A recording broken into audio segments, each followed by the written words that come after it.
Good morrow, Ashers! Welcome to another episode of my coverage of Ashes of Creation. This video format will be slightly different because it'll be a lot of opinionated stuff involved. It is primarily going to be around PvP, which is a subject very dear to my heart. Let's jump into it.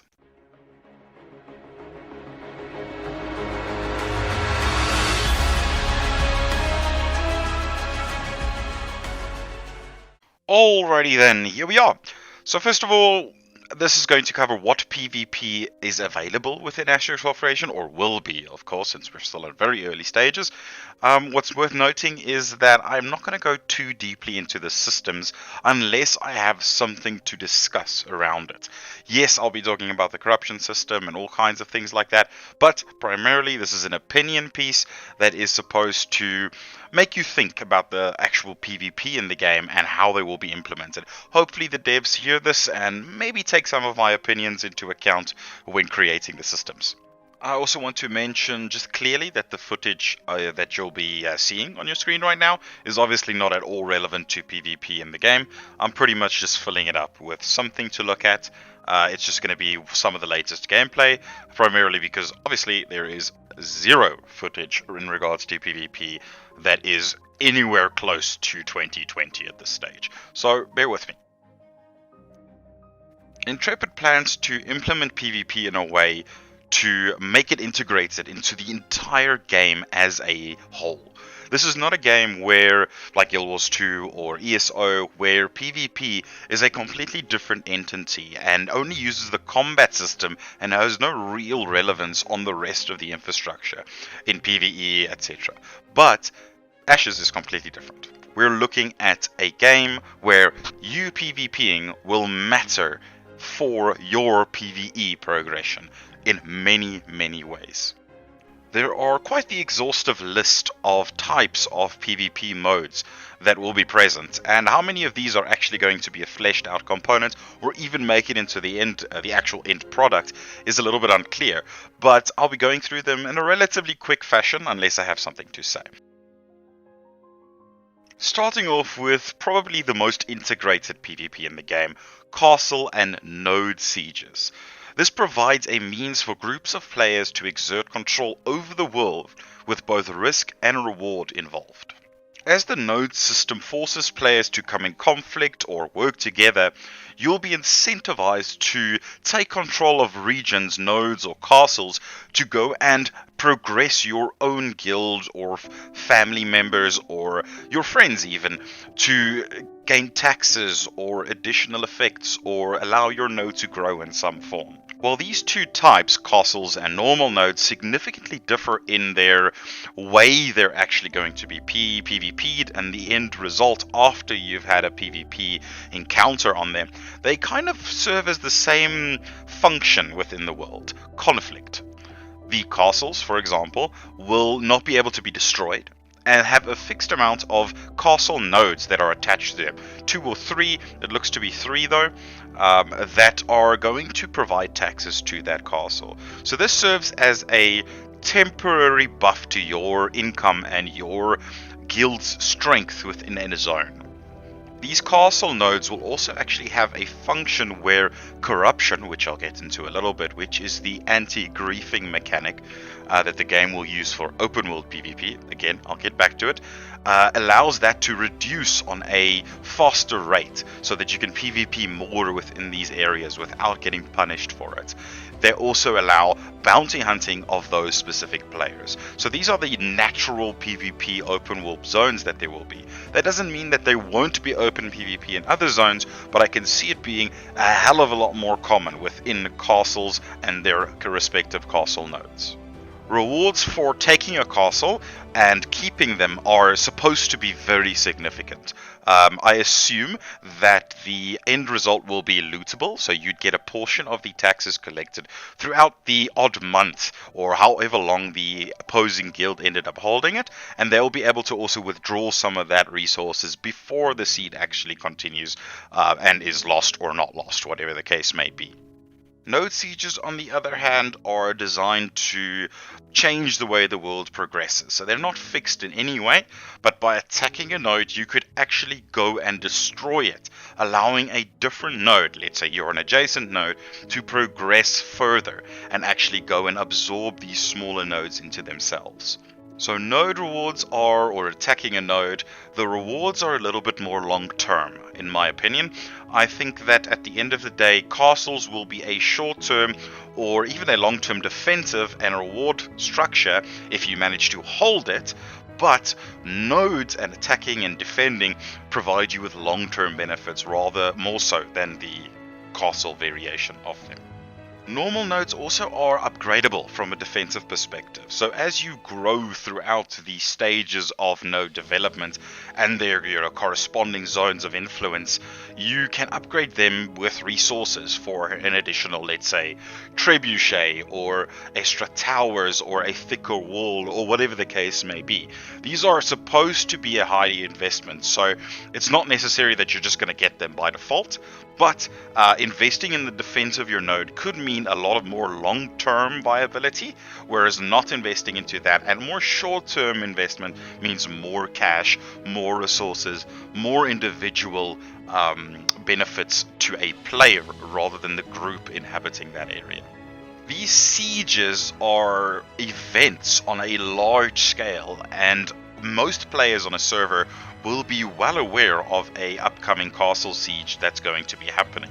A very early warning system that basically tells you, yes, there is a siege going to happen, a siege has been declared by this party, shore up your defenses, will happen a week or more before the actual siege takes place. There's also a limit on how often it can be done. So there's small windows of opportunity and activity around these nodes or sieges that basically keep the game fresh, or I think will keep the game fresh for a very, very long time to come. These sieges also won't be cheap to declare. You would literally need to spend resources and time to prepare from both an attacker as well as a defensive perspective, which adds a lot of depth and reason to play the game on a long-term scale, which sounds quite exciting.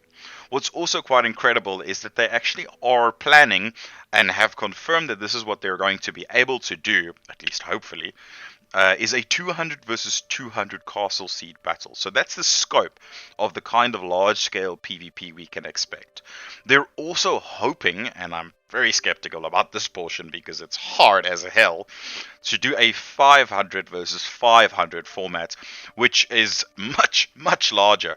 I can imagine a lot of cutting happening during those battles, but needless to say, it is something they're hoping for to make it 500 versus 500. Ashes is calling their open world PvP hunting grounds, which is the literal definition or name of the areas where open PvP will be taking place.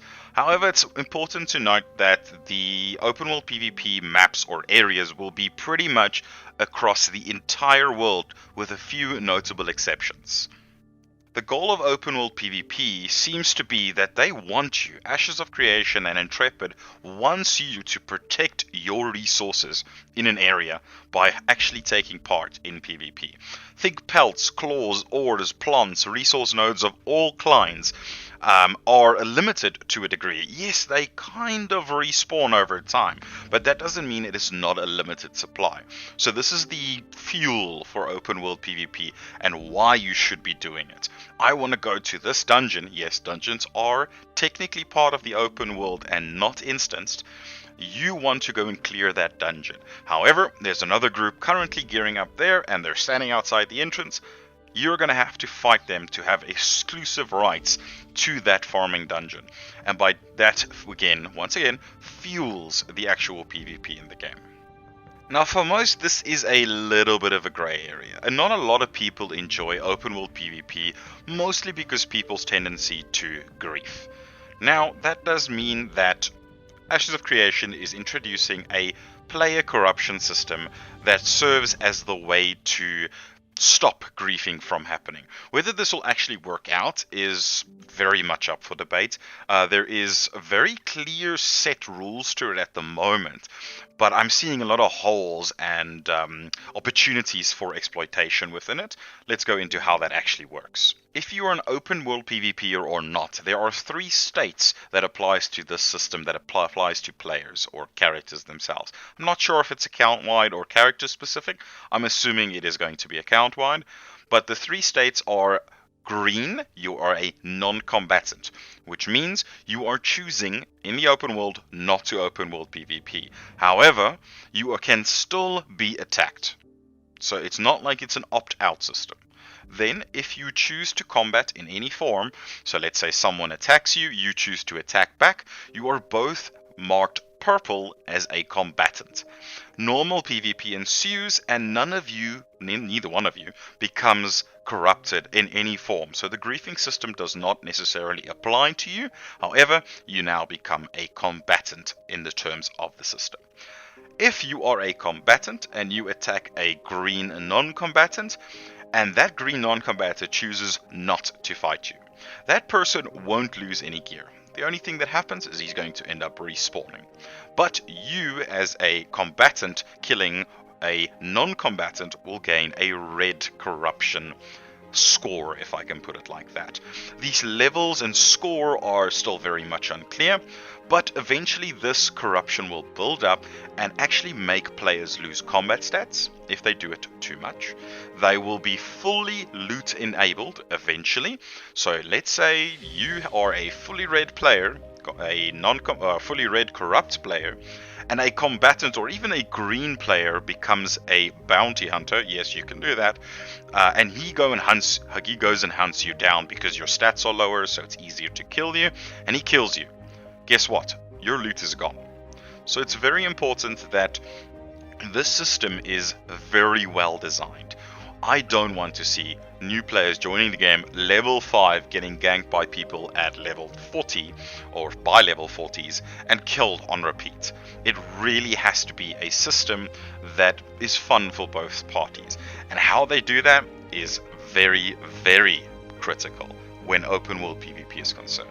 It's important to note a few things here just so that I can clarify the system.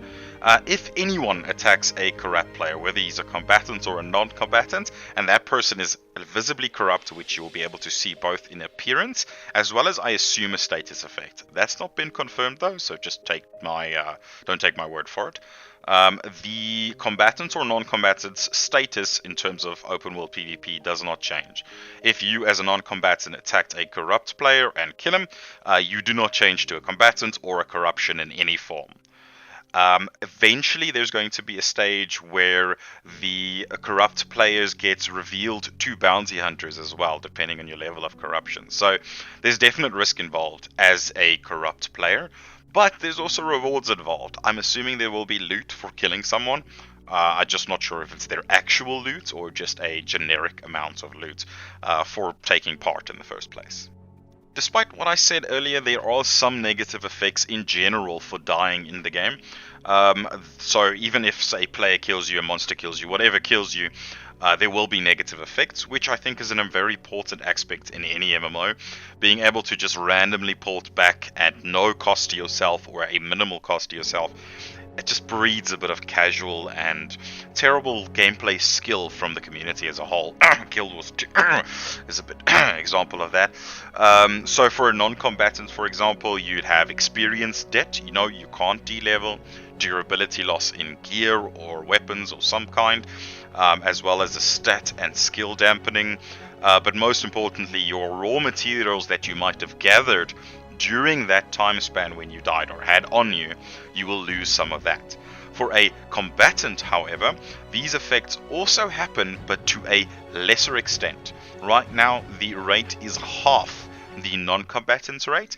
Once again, they're trying to incentivize people to take part in PvP, so that's a really nice thing to have.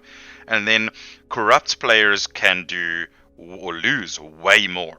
Most notably, dropping weapons and gear, dropping straight up loot from your inventory for the players or people around you that might have killed you. I don't know if a monster kills you, whether you can come by as a non-combatant or a combatant and be like, hey, a corrupt player died, let me pick up his loot. I assume so. That seems to be the case. And then also the corruption is reduced by actually dying as well.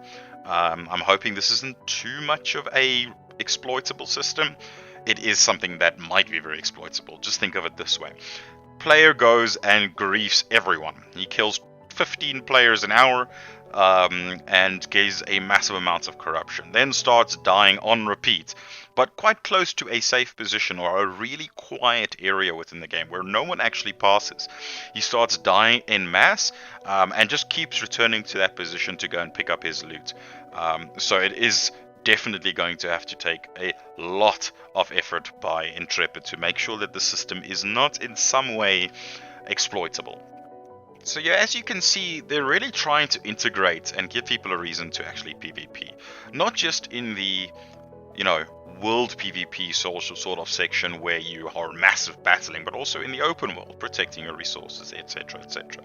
I really am excited for this concept because it hasn't really been done to a decent degree. Yes, you kind of have full loot PvPs, but what are you really protecting? You're not really contesting anything of significance. So this is a little bit different, and I absolutely love the approach. Moving on to something different. Arenas are the instant PvP that this game will have. There are already confirmed to be 1v1s, 3v3s, 5v5s, and a possible, and this is a very big possible, 20-man deathmatch free-for-all game mode. The instant PvP in this game is, I assume, just a way to have a quick bit of 20-minute fun and not actually integrate to the rest of the game. And this is the only system of PvP for Ashes of Creation that isn't integrated in some way, except for one small thing. You can gain gear by PvP. How they implement these rewards is a little bit up in the air, but I'd assume it is some sort of loot chest at the end of the game where you can just get a little bit of gold or whatever the case may be. These arenas will have a ladder ranking attached to it. I am so hoping that this is a proper MMR ranking system that runs on something like Glicko, like all the big MMOs, or rather all the big PvP games in the world use. League, Guild Wars 2, I say big, but League Guild Wars 2 isn't very big now, is it, PvP wise? So anything that uses an MMR system, and it has to use something like that because that allows it to be competitive and fun. Nobody wants to get ruffle stomped by someone else because they are completely better than they are. There should be a match-made ranking system within this actual instance PvP. I personally like the idea of actually adding loot or giving people rewards for doing instance PvP, because at the end of the day, people do need a little bit of incentive for doing it. You don't just want to do it for the shits and giggles of it. It shouldn't be the only reason though. It should be worth playing in terms of fun, in my opinion. I'm a huge PvP player. I've arenaed and played PvP modes in many MMOs and different games. And at the end of the day, I play it because I'm enjoying it, and that comes first. Yes, the rewards are nice, but forcing people into the mode just to farm it out, so to speak, is also a really bad practice. Guild Wars 2, for example, messed that up so bad that right now there are crazy amounts of bots in the middle to low tier just farming out the rewards for that mode, which, as you can imagine, is a hellish experience. As an aside, and this is something that's actually quite important to me, so I say aside, but I actually mean something that's important to me personally, is standardized PvP gear. Now, I fully agree that standardized gear should never be present in any kind of large-scale PvP or anything that's tied into the primary world of the game. But when it comes to arenas and instanced PvP at this kind of level, with matchmaking of course, I'd really like to see a standardized leveling system, or rather just level flat out gear and a weapon type and all kinds of stuff like that, similar to how Guild Wars 2 does their PvP. The reason for this is it brings a lot more people into the game itself, the game mode itself. So it's more competitive, which means the MMR rankings are slightly better because there's more people, which means there's also way more incentive and enjoyment in playing it, because the people you're fighting against should be relatively around your skill level as long as the population matches up with the, how can I put this, requirement that Glicko or similar MMR systems have for functioning correctly. This topic is a little bit of a contention point pretty much between all players within the MMO community, mainly because people want a reason to play a game mode. But in my opinion, it's more important for the game mode to be fun, engaging, and competitive in every way than it is to integrate with the rest of the system. If you want to go and make sure that your gear matters in PvP, there are several other modes where that's going to matter. I should probably start ranting about my favorite type of PvP right now. Let's move on to the other one that sounds really cool and is kind of open world as well. That would be Caravans. These caravans serve as a way to transport goods between nodes and set up diplomatic relations for higher profits and quest unlocks within the world. So there's an actual reason to do these as well, and it's important that there are a lot of factors involved here to go and make people do it. These caravans are essentially going to be need to protection as well as attacking them to move resources around and prevent nodes from upgrading or establishing some kind of larger network within each other. They tie into the vassalization system, which nodes will use to control other nodes. So players, I hope, will attack these caravans to gain loot, obviously, as well as preventing these nodes from progressing on a level beyond their own, so that their own can actually grow.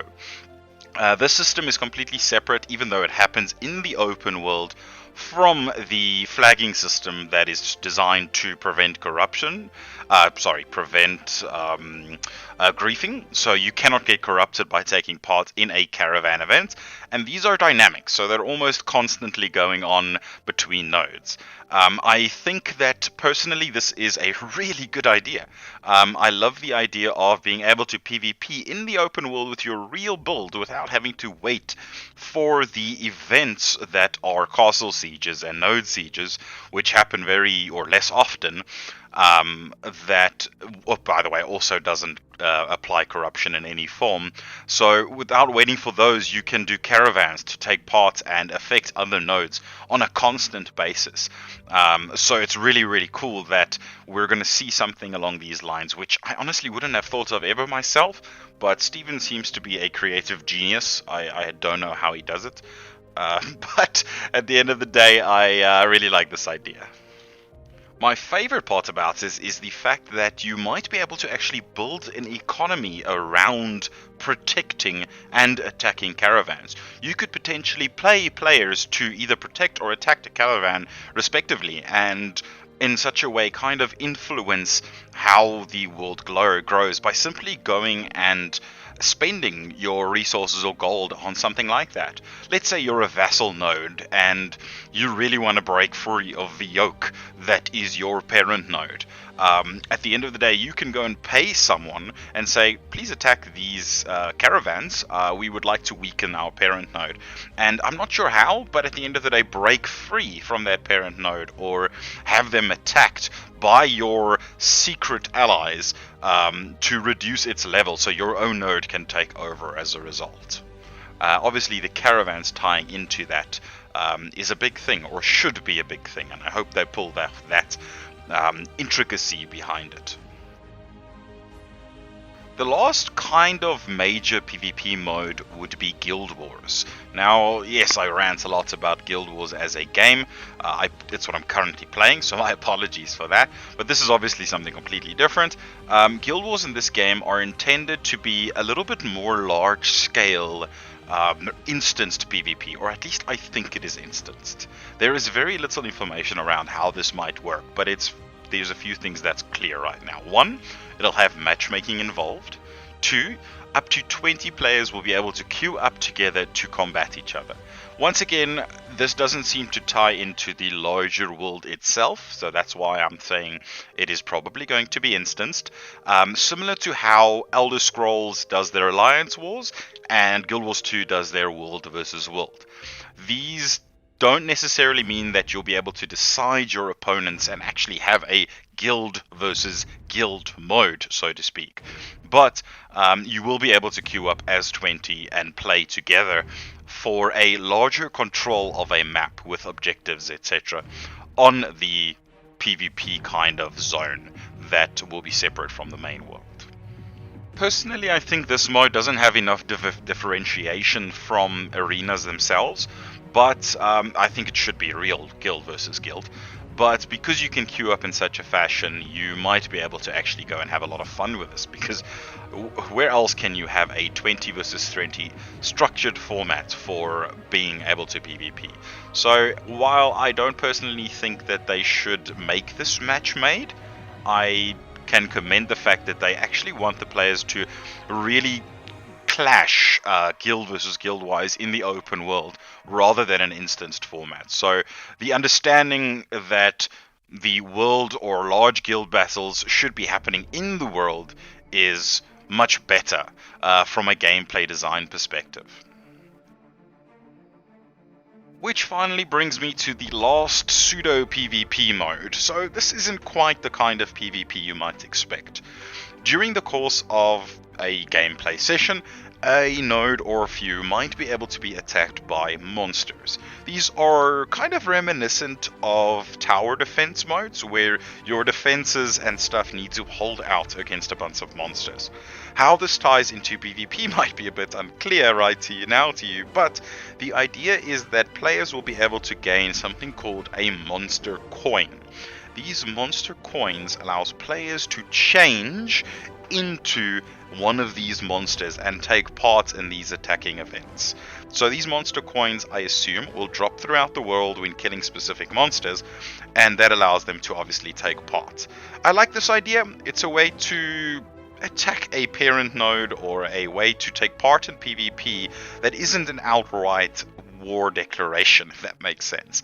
So it's a little addition. I don't think it'll personally play a big role within the game itself, as using the monster coin. I think monster rushes or monster attacks will be significant, but not the PvP aspect of it. But it is still a very nice small addition and fun way, I think, to play PvP in this game. So now that I've discussed the different PvP modes and how you can interact with other players directly in combat, it's important that I cover one last small subject that I feel is very important. Balance. Now the game itself doesn't actually try, or Intrepid has said that the game won't be balanced around small scale combat. Small scale in the sense, I assume, being 1 versus 1, 2 versus 2, 3 versus 3, or anything under 10 versus 10 players.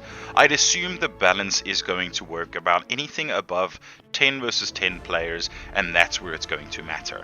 I do not like this idea.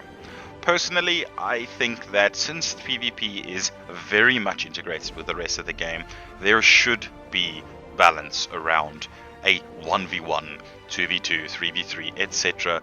structure.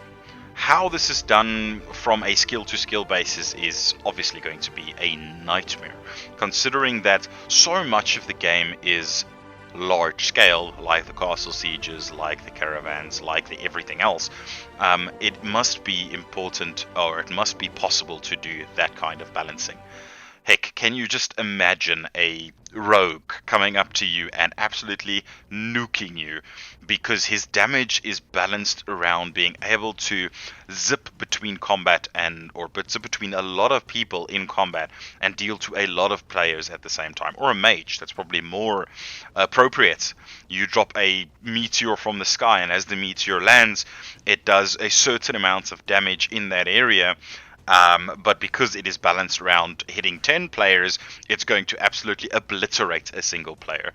A possible way to balance this, in my opinion, would be saying if a meteor, for example, hits a single player, that damage is less because there are fewer players in the area, because there are fewer supports happening. So it should be a balance around that kind of setup. For tanks, though, that might be a little bit harder because you need to absorb damage. And when 10 players are attacking you, the requirement for a tank to tank damage is way, way, way higher than taking damage from a single one. What this creates is that if you are balanced around a 10v10 format, the tank can literally in no way be at threat from a single other player, which also means that open world PvP kind of becomes irrelevant. So there has to be some way to balance this out. And I'm sure they're not going to do this at launch. They did say that the actual format is going to be larger, but I'm hoping that as the game matures, that we might see additional conditions to skills based on the amount of players involved in the actual combat. I'm really hoping that's the case and that they do not stick to their guns in terms of balancing for large scale. I really just don't want to see a situation where at the end of the day single combat lasts too long or is too short based around the, I think they said 10-second kill time or time to kill form factor. So I really don't want to see the kind of situation where just because you're in a large scale fight, the time to kill is completely out of whack in comparison to 1v1. Yeah, it is just really important. Please, Ashes. Okay, that about wraps it up for the discussion today. I personally think that there is a lot of potential within the system. The skills look really fun, and the action combat mixed with tab targeting is probably the best way you could do it. It allows for a lot more skill expression than simple tag targeting. It also allows for way more skill expression, in my opinion, compared to just hack and slash kind of pure directional action combat. I'm not a fan of pure directional action combat because what ends up happening is everything is just as quick as possible attack into a direction, and mobility takes a massive front seat compared to any other kind of decision making when you're pure action combat. Alrighty guys, thank you very much for listening in and watching. The footage was obviously not relevant to the actual discussion, mainly because there's no PvP footage available, but either way, awesome. May Ashes be the greatest MMO ever created, and I'll see you next time.